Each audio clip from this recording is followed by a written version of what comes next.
আজি হ'ব অসম গোৰ্খা ছাত্ৰ সন্থা ক্ৰীড়া জাগৰণ আঞ্চলিক সমিতি হয় আৰু বিশেষকৈ এটা কথা যিহেতু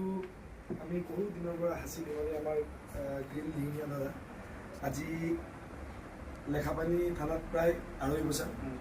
বছৰমান ইয়াত আহি কিনে আমাৰ লগত এটা